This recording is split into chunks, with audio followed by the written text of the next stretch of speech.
so I don't watch a ton of TV. But when I do, it's normally horror related. So what are my top 10 horror TV shows of all time?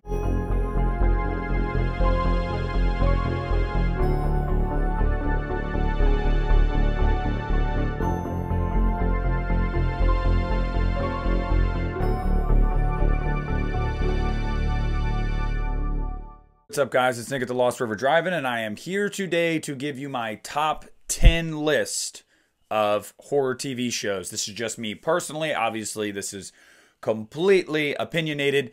As I said, I don't watch a ton of TV. I have more so in recent years, and I was able to make a list of 10 pretty easily. And I want to say right from the top, if you're new to the channel, make sure to hit that subscribe button, hit the like button, and follow along, because I would say I put out pretty decent content, but I am biased. I do have a dog in this fight. So coming in at number 10 is going to be The Walking Dead. And I should preface by saying I haven't seen the two most recent seasons. I stopped watching a few seasons ago. Part of that was just I dropped DirecTV because they were charging me out the ass, and there was a lot of factors that went into it. And I started to lose interest because I felt like they were drawing some storylines out way too long. Now, having said that, the seasons that I did watch, I really, really enjoyed. I really liked the cast. I really liked the design of the zombies. I liked the fact that there was an emotional element to the show, and it was deeper than just, oh, zombie invasion, kill zombies. Some people complain that sometimes it's a little too much of that, not enough of the zombie action, but I digress. The first few seasons, 5, 6 seasons of The Walking Dead, I really thoroughly enjoyed. I do plan on catching up on the seasons that I have not watched, but as of right now, it's still good enough to make it in my top 10. Coming in at number 9 is going to be Goosebumps. Now, this one was easy, and shout out to my buddy Drew, who made sure to say, you better not forget Goosebumps. I won't forget Goosebumps. I grew up a Goosebumps fan. Night of the Living Dummy was like my favorite book as a child. So obviously, I would watch Goosebumps on Saturday mornings. Wake up, get a bowl of cereal, mom's still asleep, and I'm watching Goosebumps on TV early as hell in the morning. I loved it. Even as an adult, I've gone back and revisited it, and while it doesn't all age as well as you would remember, it's still super, super solid, and it's just something that I have a ton of nostalgia for because a really big part of my life at that time. I read a lot of those books. I used to have just so many of them. Lord knows where they went. But always had a soft spot for Goosebumps. And the show, just like the books, does not disappoint. So Goosebumps comes in at number 9. Coming in at number 8 is going to be Tales from the Crypt. Now, this should not really surprise many people. This is a banger going back years now. Again, another thing I watched when I was a kid. This one definitely more skewed toward adults, but it's totally fine. I could take it as a kid, okay? Look at what I'm into now. I've watched a lot that I shouldn't have watched at certain ages. Tales from the Crypt is just a classic show. And it's actually a really important time in my life because that's when I was really starting to get into horror as a little kid. And I just felt like Tales from the Crypt just creeped me out just enough to where it was like I wasn't too scared to watch it. But it felt like every time I was watching it, I was like, oh God. Waiting for the next creepy thing that was going to set me off. So I haven't revisited it in a long time, and I do need to do that again, but it was powerful enough for me to remember it still to this day and say absolutely Tales from the Crypt comes in at number 8. Coming in at number 7 might be one that a lot of people don't expect to see on this list, and that is Santa Clarita Diet.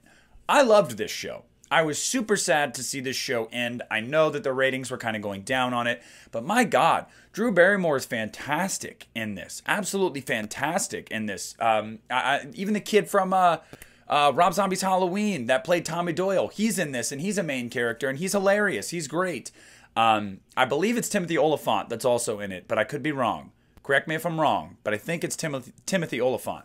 He's fantastic. I mean, I loved the actors. I loved the story idea was really cool. It was like, you're a vampire, but it's definitely a different type of vampire. And then all the hijinks they kind of get into because of the lifestyle that she is now forced to live. I don't want to give too much away, but I really, really enjoyed it. For me, it's just, I don't know.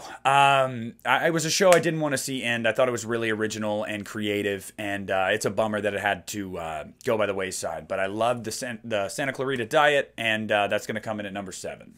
Coming in at number 6 is going to be The Haunting of Bly Manor. This show is, I would say, not as scary as Hill House, but I think narratively it's a little better structured. I think the story of Bly Manor is fantastic. The only downside for it to me was it wasn't very scary. But my God, if it's not like a gripping show, because it really, really is. I mean, there are twists along the way, great performances. You know, Victoria Pedretti is just fantastic. Which, by the way, I should add, you did not make this list because I feel like that's more of like a mystery, thriller, drama. But I love the show You. She's also in that. But I really feel like it was just structured very well. I think it's directed very well. I love Mike Flanagan. Again, very original and stands apart from Hill House just enough to where it's its own thing. You can't help but kind of compare it, but it is its own thing. It's just not as scary, but my God, it is a gripping show. I really, really enjoyed it, and I need to revisit it because I haven't watched that since it came out. But The Haunting of Bly Manor comes in at number 6. So coming in at number 5 is going to be Ash vs. Evil Dead, another show that I was super sad to see go by the wayside because streaming numbers, again, our numbers went down because people were illegally pirating it and whatnot, and it was the end of Bruce Campbell as Ash Williams, and that's why I was so sad to see it go, because he is iconic in the role. We all know that. I loved Ash vs. Evil Dead. I felt like the final episode seemed kind of, I don't know, it seemed very thrown together last minute, like they weren't planning on it being the end, and I know they weren't initially, so...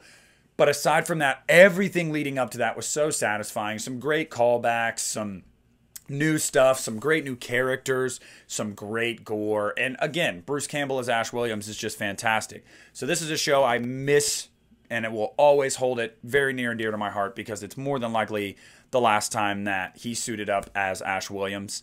But that comes in at number 5, Ash vs. Evil Dead. Coming in at number 4 is going to be Stranger Things. And Stranger Things is something to me that a lot of people won't consider it a horror show so much, which I don't know why, because it's very 80s horror elements all throughout. I mean, it's the whole point of the show. I love Stranger Things. Whether it's the acting, the cast is fantastic. I love the 80s nostalgia.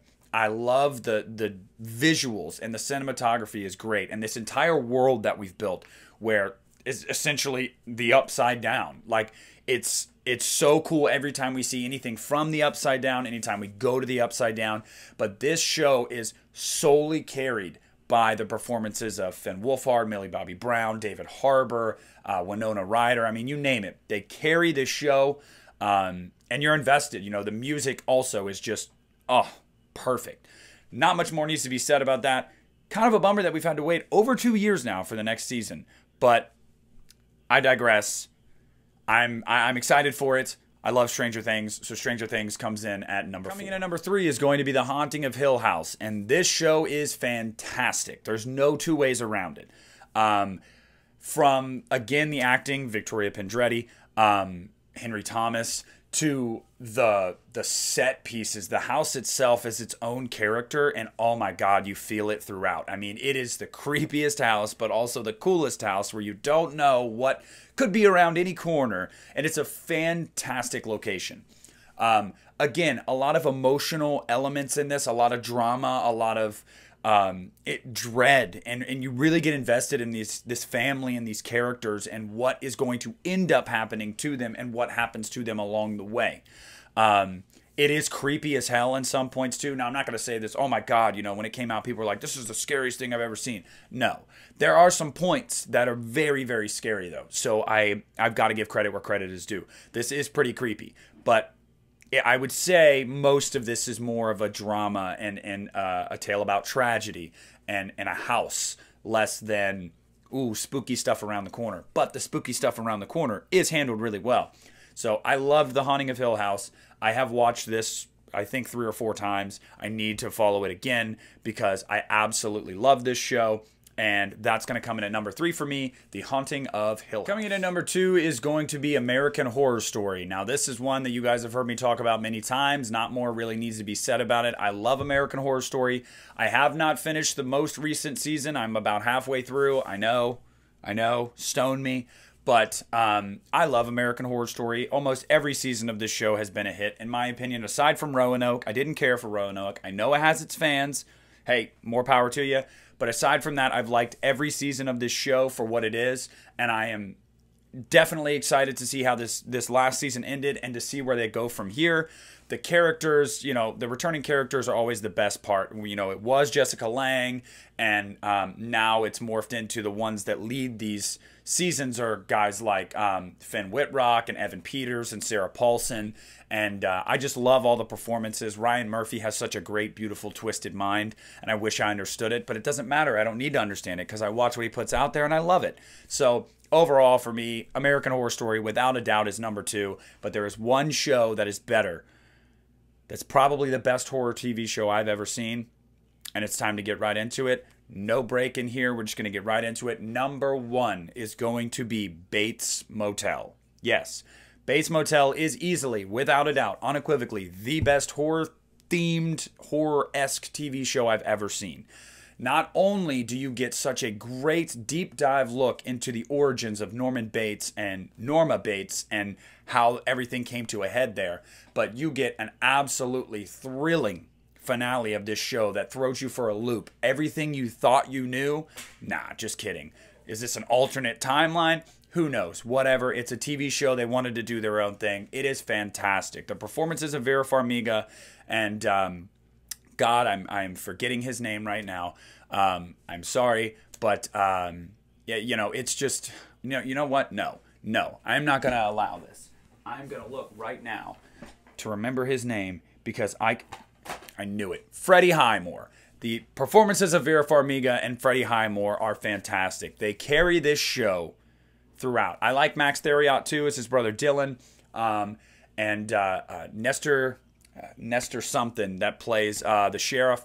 I mean, it's awesome. It's awesome. I love this show. It is my favorite horror-themed TV show of all time. I will take that to my grave. If you haven't seen Bates Motel and you're a Psycho fan, are you really a Psycho fan, though?